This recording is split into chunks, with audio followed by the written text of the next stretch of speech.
Channel of Vadodara. ડભોઈથી સાઠોદ વચ્ચે વર્ષ પહેલા રેલવે ઓવરબ્રિજ બનાવવામાં આવ્યો હતો, ત્યારે નહીં જેવા પડેલા વરસાદમાં આ બ્રિજ ઉપર મસમોટા ખાડા પડી ગયા છે અને ડાંબરના પોપડા પણ ઉખડી ગયેલા હાલતમાં જોવા મળી રહ્યા છે। મળતી માહિતી અનુસાર ડભોઈથી સાઠોદ જવાના રોડ પર સ્ટેચ્યુ ઓફ યુનિટી જવા માટે ટ્રેનની લાઇન નવીન નાખવામાં આવી હતી। ટ્રાફિકની સમસ્યા દૂર કરવા એક વર્ષ પહેલા રેલવે ઓવરબ્રિજ બનાવવામાં આવ્યો હતો, પરંતુ લાગતા વળગતા વિભાગ દ્વારા આ ઓવરબ્રિજની દેખરેખ નહીં રાખવાને કારણે બેદરકારી રાખતા ઓવરબ્રિજ ઉપર નહીં જેવા વરસાદમાં જ ડામર નીકળી ગયો છે, ખાડા પડી ગયા છે અને જેને લઈને વાહન ચાલકોને અવરજવર કરવામાં તકલીફ પડી રહી છે।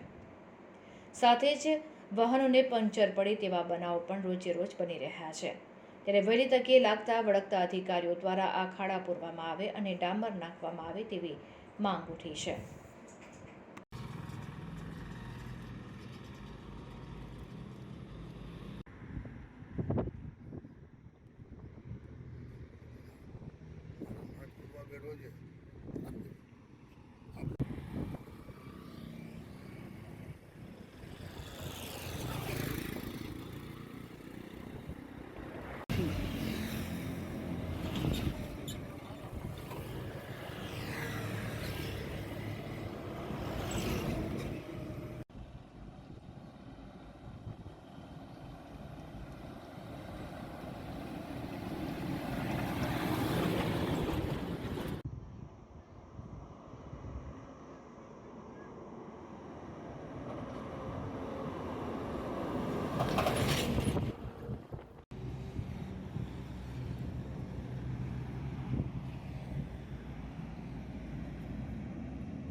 તરબા ભાઈ